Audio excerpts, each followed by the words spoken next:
Sandra Borba Pereira oferece O Poder da Gentileza. O que pode acontecer a um grupo de crianças de um condomínio quando chega um morador estranho, magro, de olhos profundos e uma barba imensa? Seria um viajor do tempo? Um ser vindo de outro mundo? A criançada precisou de algo muito especial para descobrir a verdade sobre o velho estranho.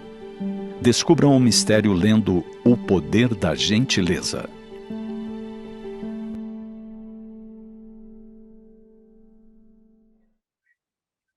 Então, boa noite para todos. Sejam todos bem-vindos na noite de hoje, no nosso encontro aqui no Evangelho no Lar, das terças-feiras. E hoje, então, eu escolhi um tema do capítulo 5, Bem-aventurados aflitos, que fala sobre o esquecimento do passado, para que a gente possa conversar a respeito desse tema do livro Evangelho segundo o Espiritismo. Mas antes disso, eu quero convidar todos a fazer uma prece inicial, então, peço que todos fechem seus olhos, elevem o seu pensamento a Deus nosso Pai, a Jesus nosso Mestre e Guia, a espiritualidade superior, principalmente os nossos mentores, que nos guiam, nos orientam, nos trazem boas intuições. E já sentindo a chegada dos mensageiros de Deus nos nossos lares, nos preparando o ambiente para o nosso estudo de hoje, já sentindo a benevolência divina. Nós agradecemos, então, a possibilidade de estarmos juntos essa noite, em nome de Jesus, para que nós possamos assimilar mais um ponto do aprendizado que essa doutrina nos traz. Que possamos levar isso adiante no nosso comportamento, nas nossas percepções do dia a dia. Que possamos contagiar as outras pessoas com a benevolência que nós aprendemos aqui com o Espiritismo. Então, dessa maneira, nos preparamos e pedimos licença para começar os estudos dessa noite. Então, com o tema, o esquecimento do passado, o Evangelho segundo o Espiritismo traz que Deus julgou conveniente lançar um véu sobre o passado, porque essa lembrança teria inconvenientes muito graves a nós. Ou poderia nos trazer, nos humilhar estranhamente, ou poderia nos exaltar o nosso orgulho. Isso poderia entravar o nosso livre-arbítrio, em todos esses casos, traria uma perturbação inevitável nas relações sociais. E ele complementa falando que o espírito renasce frequentemente, no mesmo meio em que viveu, e se acha em relação com as pessoas, com as mesmas pessoas, a fim de reparar o mal que lhes fez. Então, já nesse início, mostra o quanto que nós temos de vínculos com os nossos familiares, vínculos que são, muitas vezes, de reencarnações antigas, de dívidas. Nós provavelmente temos dívidas antigas com essas pessoas que estão muito próximos de nós, principalmente os nossos familiares. E muitas vezes são ali que nós encontramos os maiores conflitos de relacionamento e de comportamento. E é ali que nós temos os resgates a serem feitos, né? E ele continua: Deus nos deu para nosso adiantamento justamente o que é nos necessário e o que pode nos bastar. A voz da consciência, as nossas tendências instintivas, e nos tira o que poderia nos prejudicar. Ao nascer, o homem traz o que adquiriu, nasce como se fez. Cada existência é para ele um novo ponto de partida. Pouco lhe importa saber o que foi, ele é punido porque fez o mal e suas tendências más atuais são o indício do que resta nele a corrigir. Então, sendo nisso o que deve concentrar toda a sua atenção, porque está completamente corrigido, não lhe resta nenhum traço.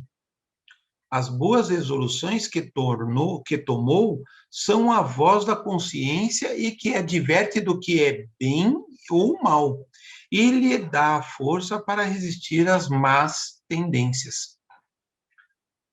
De resto, ele fala assim, esse esquecimento não corre senão durante a vida corporal. Reentrando na vida espiritual, o espírito retorna à lembrança do passado. E isso não é, pois, senão uma interrupção momentânea. Por quê? Como que tem lugar na vida terrestre durante o sono, e que não impede de lembrar no dia seguinte o que fez na véspera nos dias precedentes, tá? Então ele diz aqui, então ele fala assim, ele traz geralmente por que Deus, né, nos concede o esquecimento das nossas vidas passadas, né? E esse esquecimento nas encarnações anteriores é devido ao amor divino mesmo. Que ele intercede sobre nós, né, como se fosse um filho envergonhado dos seus erros que em alguns momentos cometeu, né, e que deve ser retificado. Então, o passado da mente para que se possa ter um novo começo. Então, sem portanto ter aquele peso da consciência que pode travar a direção do nosso progresso. Tá? Então, segundo Kardec, onde ele fala aqui que no livro do O que é o Espiritismo, e ele traz no capítulo 1 o esquecimento do passado, Kardec é indagado se o homem pode aproveitar a experiência adquirida em outras vidas, visto que, ao esquecer-se delas, parece estar sempre recomeçando. E o Kardec responde, então, nesse livro, ele fala assim, se em cada um de suas existências um véu esconde o passado do espírito, com isso nada perde. E ele dá suas aquisições, que já fez em outras reencarnações. Apenas esquece o modo como as conquistou, né? Isso faz com que ele diz assim que não importa, então, saber quando foi castigado, né? Quando ele agiu, quando é que ele foi preguiçoso ou insubordinado, né?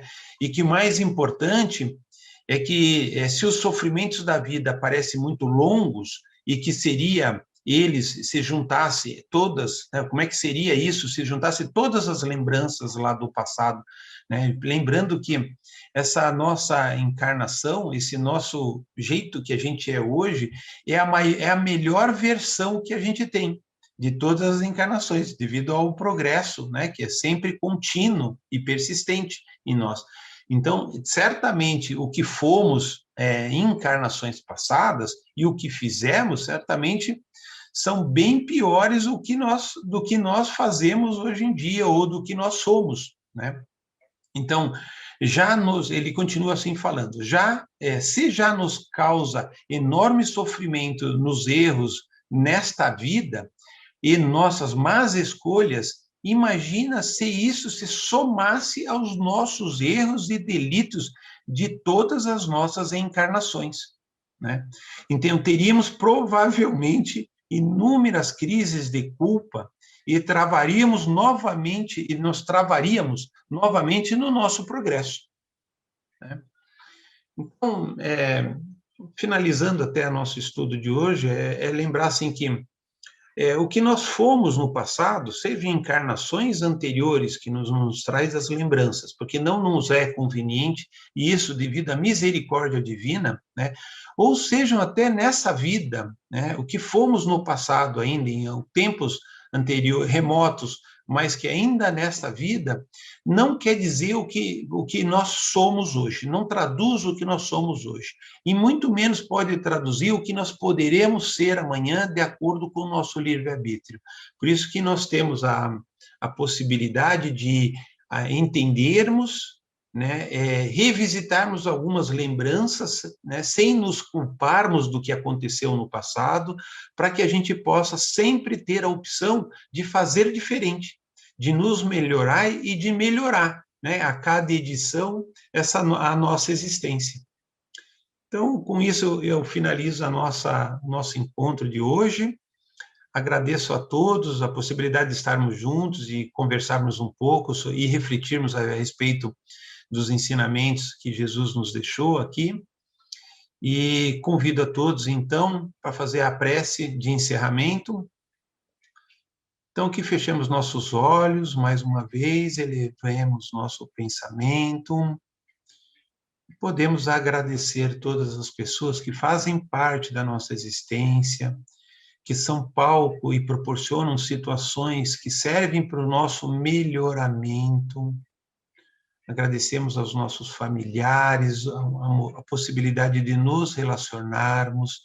Agradecemos à Casa Espírita, Céus e os seus mentores, pelo despertar que o Espiritismo nos traz na nossa existência e a possibilidade de fazermos essas novas escolhas para que nas encarnações futuras possamos partir para os novos desafios, deixando para trás as provas vencidas pela possibilidade do nosso livre-arbítrio, que possamos sempre fazer as melhores escolhas, as escolhas que são mais condizentes ao nosso momento, que é a espiritualidade que nós temos e que nos proporciona a espiritualidade.